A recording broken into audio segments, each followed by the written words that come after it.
Il existe une plante qui produit plus de nourriture que les tomates.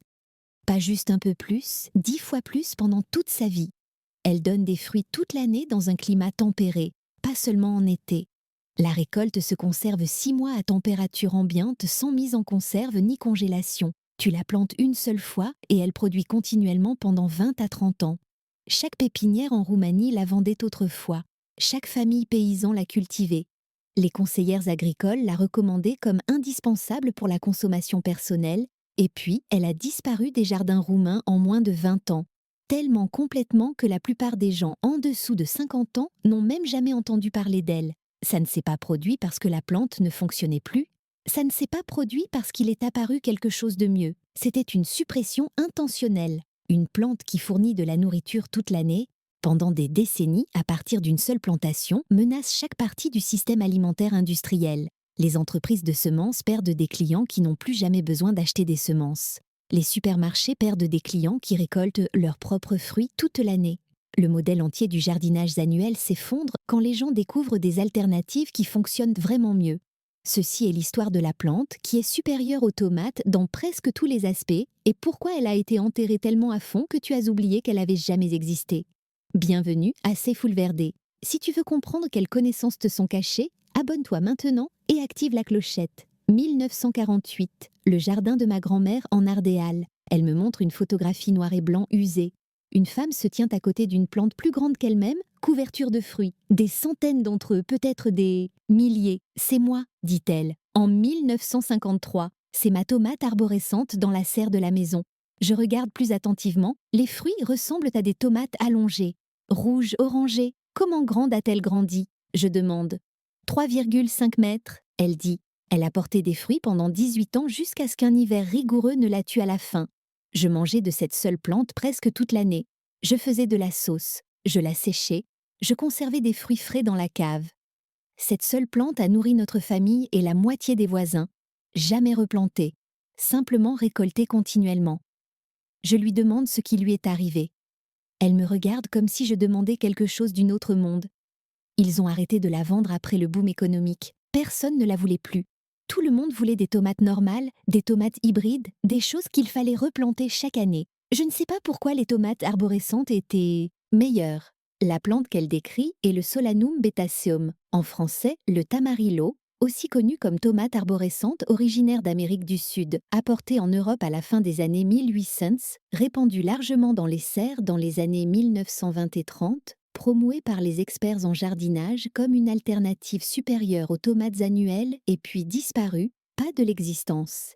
Elles poussent encore en Nouvelle-Zélande, en Amérique du Sud, en Thaïlande, en Australie, mais de l'agriculture européenne et de la conscience européenne. Aujourd'hui, la plupart des Français n'ont jamais entendu parler du tamarillo. La plupart des jardiniers ne savent pas qu'il existe, et les peu qui le savent croient que c'est un fruit tropical exotique impossible à cultiver en France. Tout cela est faux. Laisse-moi te montrer ce qu'est vraiment le tamarillo. Ensuite, je te montre pourquoi il est meilleur que les tomates et ensuite je te dirai exactement pourquoi il a été enterré. Le tamarillo est un arbuste ou petit arbre à croissance rapide pérenne. Il atteint 2,5 à 4 mètres en 2 à 3 ans. De grandes feuilles en forme de cœur. Il produit des grappes de fruits ovaux de 5 à 8 cm de longueur. Les fruits ressemblent à des tomates allongées à peau lisse. Les couleurs varient du rouge à l'orange jusqu'au jaune, selon la variété.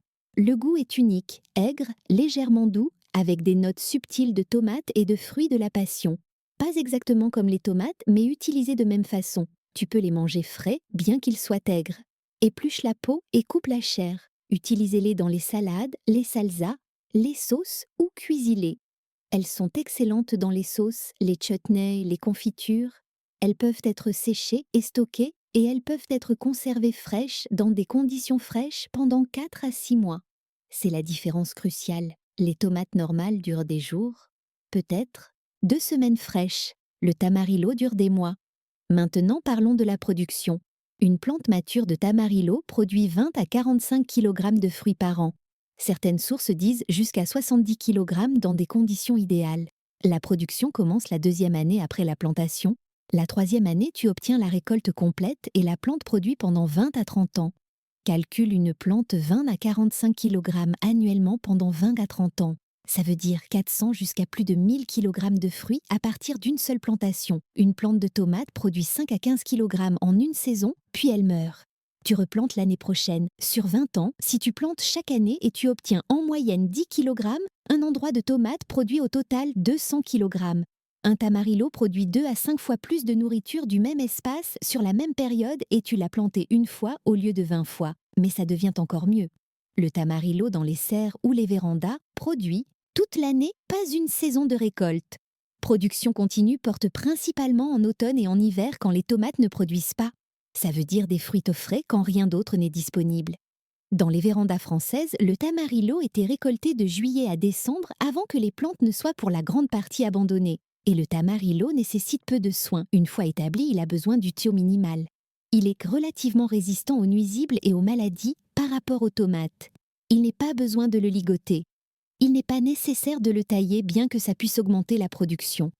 Tu le plantes, tu le caries pendant qu'il s'établit, puis il produit simplement pendant des décennies. Compare ça avec les tomates. Replantation annuelle, ligature, arrosage constant, contrôle des nuisibles, problème de maladie, travail intensif, entretien élevé pour une production totale plus petite. Alors, pourquoi quelqu'un choisirait-il des tomates au lieu du tamarillo? La familiarité, la préférence de goût, mais principalement parce que le tamarillo a disparu avant que la plupart des gens aient eu la chance de les comparer. Laisse-moi t'expliquer ce qui s'est passé. Dans les années 1920 et 1930, le tamarillo a gagné de la popularité. Les conseillères en jardinage le promouvaient, les pépinières le vendaient, les jardiniers amateurs le plantaient. Il était particulièrement populaire dans les vérandas pendant la guerre parce qu'il produisait abondamment. Mais après la guerre, plusieurs choses se sont produites simultanément, qui ont mis fin à la culture. Le premier, l'agriculture industrielle, s'est accélérée. Le modèle s'est déplacé vers les cultures annuelles, les semences hybrides et les produits chimiques. Les plantes alimentaires pérennes ne correspondent pas à ce modèle. Tu ne peux pas vendre des semences annuelles pour des plantes pérennes. Les tamarillos étaient trop indépendants, trop autosuffisants pour le nouveau système. Le deuxième, l'industrie des tomates a explosé avec des variétés hybrides pour la résistance aux maladies et le transport. L'industrie a investi massivement dans le développement et la publicité des tomates. Le tamarillo a reçu 0 investissement. Elles ne sont pas adaptées à l'agriculture industrielle. Elles ne se transportent pas bien.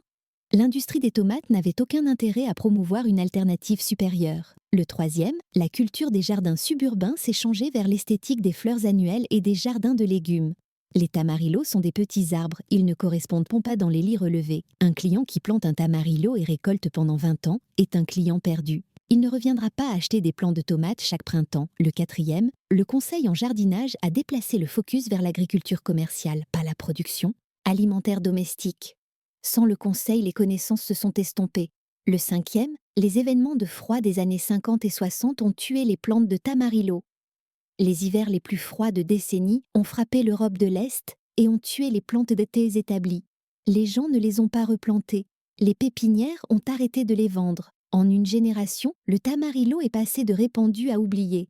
Mais voici ce qui rend cette suppression suspecte. Le tamarillo n'a pas disparu partout, il est resté populaire en Nouvelle-Zélande comme culture commerciale. Il est cultivé en Amérique du Sud et dans des parties de l'Australie. La plante n'a pas échoué, elle a réussi partout, sauf en Europe et en Amérique du Nord, les régions avec le système alimentaire le plus industrialisé et la plus grande dépendance annuelle. Ceci n'est pas une coïncidence. Ceci est un modèle. Une plante qui produit des décennies à partir d'une plantation menace plusieurs industries. Les entreprises de semences ne peuvent pas te vendre des semences chaque année. Les centres de jardinage ne peuvent pas te vendre des plants chaque printemps. Les supermarchés ne peuvent pas te vendre des tomates toute l'année si tu récoltes les tiennes. Le modèle entier s'effondre quand les gens découvrent des alternatives. Alors le tamarillo a été laissé à disparaître en silence. Pas interdit, simplement il a cessé d'être promu. En 20 ans, il est passé de répandu à pratiquement inconnu. Aujourd'hui, la plupart des jardiniers n'ont aucune idée qu'il leur manque une plante supérieure. Maintenant, laisse-moi te montrer comment la cultiver, parce que le tamarillo existe encore. Les semences, ils sont disponibles auprès de sociétés spécialisées et les plantes peuvent être commandées en ligne. Les tamarillos ont besoin de conditions sans gel ou presque sans gel. Ils sont résistants jusqu'à approximativement -2 degrés. En France, ça veut dire la culture dans une serre, une véranda ou comme une plante en pot qui est amenée à l'intérieur en hiver. C'est la voie française. Plante le tamarillo au plein soleil jusqu'à l'ombre partielle avec un sol bien drainé. Garde 2 mètres de distance entre les plantes. Ils poussent vite, arrose régulièrement au début. Une fois établis, ils sont relativement tolérants à la sécheresse, bien que la production soit meilleure avec de l'humidité. Le tamarillo commence à produire la 2e année. Production complète la 3e année. Récolte les fruits quand ils sont complets et légèrement mous. Coupe la tige. Les fruits durent des mois à stockage frais. Tu peux aussi les congeler ou les transformer. Taille légèrement le tamarillo pour lui donner une forme. Fertilise occasionnellement avec un engrais organique. Les nuisibles sont minimaux, les maladies rares par rapport aux tomates. Le plus grand défi est la protection contre le froid.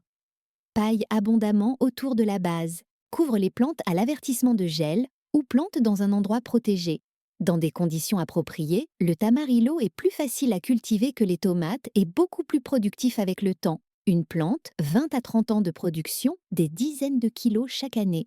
Ceci, c'est la sécurité alimentaire que les tomates annuelles ne peuvent pas offrir. Alors pourquoi ne cultivent pas plus de gens?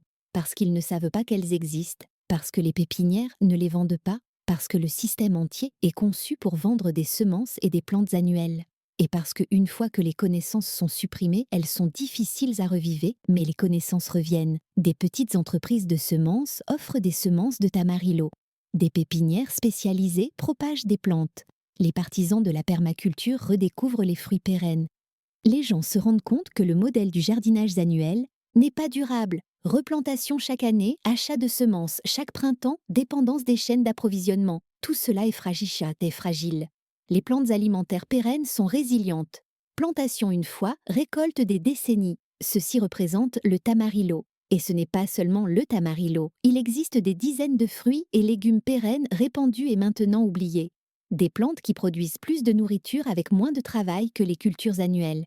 Des plantes qui ont été enterrées parce qu'elles rendent les gens trop indépendants, trop autosuffisants. La renaissance de ces plantes veut dire le défi de ce système, veut dire le rejet de la narration que la replantation annuelle est normale, veut dire la reconnaissance que l'agriculture industrielle est à propos de la dépendance, pas de l'efficacité. Les plantes alimentaires pérennes cassent ce modèle et c'est pourquoi elles ont été supprimées. Alors, voici ce que tu fais. Si tu as une serre ou une véranda, plante un tamarillo. Si tu as juste un balcon, essaie en un dans un grand pot. Apprends comment le cultiver. Expérimente comment c'est de récolter année après année de la même plante et ensuite partage cette connaissance. Donne des boutures aux voisins. Le tamarillo s'enracine facilement à partir de boutures. Dis aux gens ce que tu cultives. Casse le silence qui garde ces plantes cachées. Chaque personne qui plante un tamarillo et récolte pendant 20 ans cesse d'acheter des plants de tomates. C'est un client perdu pour les centres de jardinage. Une personne qui cultive ses propres fruits. Multiplie ça par des milliers et vois pourquoi les plantes ont été enterrées. Elles fonctionnent trop bien, elles rendent les gens trop indépendants. La plante qui est meilleure que les tomates est le tamarillo. Elle produit toute l'année dans des espaces protégés. Elle se conserve 6 mois sans traitement. Elle n'a jamais besoin d'être replantée. Une plante des décennies de récolte et ils l'ont enterrée tellement à fond que tu as oublié qu'elle avait jamais existé. Maintenant tu le sais. Maintenant tu peux choisir de reviver ce qui s'est perdu. Maintenant tu peux planter la sécurité alimentaire pérenne au lieu de la dépendance annuelle. Si tu veux découvrir plus de connaissances oubliées, abonne-toi à Sayful Verde et active la clochette pour ne pas rater un seul.